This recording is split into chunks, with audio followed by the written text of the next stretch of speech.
Halo semuanya, perkenalkan nama saya Yosefina Olivia Sinagula, biasa dipanggil Olivia. Saya kelas 10H.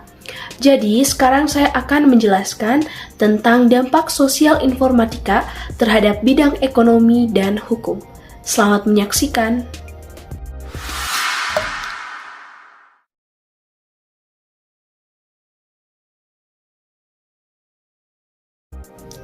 Sebelum kita lanjut pada materi, sebaiknya kita pahami terlebih dahulu apa itu informatika. Jadi teman-teman, informatika ini berasal dari bahasa Inggris yang berarti informatics, yaitu segala hal yang mencakup struktur, sifat, dan juga hubungan dari beberapa sistem yang dipakai dengan mengumpulkan data, memproses dan menyimpan output pemrosesan data, serta menampilkan dalam bentuk informasi. Nah, bagaimana dampak sosial informatika ini terhadap bidang ekonomi dan juga hukum? Terlebih dulu, kita akan menjelaskan dampak sosial informatika terhadap bidang ekonomi. Yang pertama yaitu dampak positif. Dampak positif yang pertama yaitu pertumbuhan. Karena apa? Karena perkembangan ekonomi semakin pesat.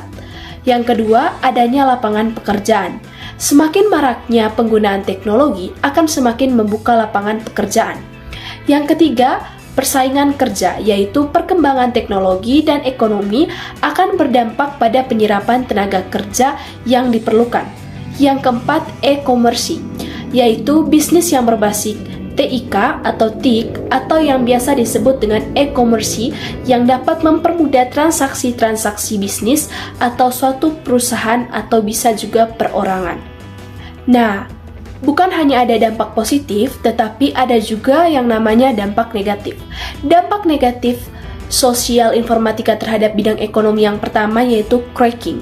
Cracking ini yaitu usaha memasuki secara ilegal sebuah jaringan dengan maksud mencuri atau mengubah dan menghancurkan file yang disimpan pada jaringan tersebut.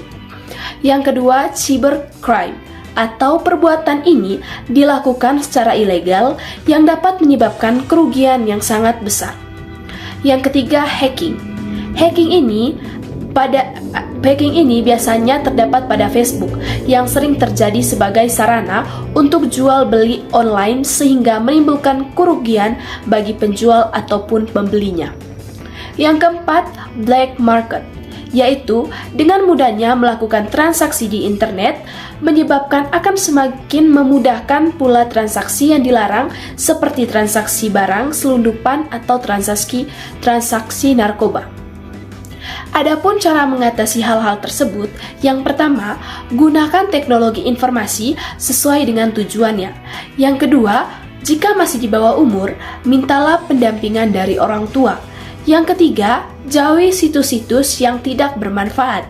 Yang keempat, selalu berhati-hati dalam memilih situs belanja online. Yang kelima, ketika berbisnis online, utamakan rasa toleransi dan saling menghargai. Yang keenam, sebelum membagikan informasi, sebaiknya telusuri terlebih dahulu terkait informasi yang akan kita bagikan terhadap orang lain. Jadi, dampak sosial informatika di bidang ekonomi. Sekarang kita akan masuk dampak sosial informatika di bidang hukum. Dampak yang pertama yaitu dampak positif. Dampak positif di bidang hukum ini yang pertama yaitu kegiatan komunikasi untuk keperluan politik ataupun kepentingan lainnya yang berhubungan dengan hukum, yang menyebabkan tersampainya informasi yang cepat. Yang kedua yaitu perkembangan iptek di dalam masyarakat. Memberikan kemudahan untuk memperoleh informasi tentang hukum. Misalnya, kita ingin mencari tentang pasal-pasal mengenai HAM. Kita tidak perlu bertanya ke Komnas HAM, tetapi kita cukup mencarinya di website atau di internet. Semuanya akan kita dapatkan dengan cepat dan mudah. Yang ketiga, meningkatkan hubungan diplomatik antara negara. Tentunya, perkembangan iptek memberikan kemudahan dalam menjalin kerjasama, contohnya yaitu Indonesia yang bekerja sama dengan negara Laos dalam bidang hukum. Nah, itu tadi 3 dampak positif, dampak sosial informatika di bidang hukum. Nah, yang kedua kita akan membahas tentang dampak negatif informatika di bidang hukum. Yang pertama yaitu banyaknya kejahatan di dunia maya atau sering disebut dengan cybercrime, mulai dari hacking ke server pemerintahan dan merugikan banyak orang. Yang kedua, adanya ancaman disintegrasi bangsa dan juga negara yang akan menggoyahkan NKRI. Munculnya berita-berita yang tidak benar mengenai hukum di Indonesia tentunya dapat membuat disintegrasi terjadi di tengah-tengah kehidupan bermasyarakat.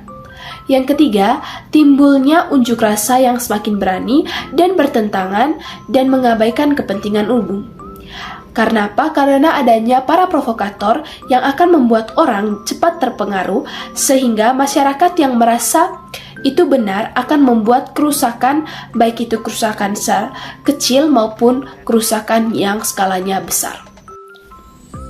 Nah, teman-teman, itu tadi penjelasan tentang dampak sosial informatika terhadap bidang ekonomi dan juga hukum.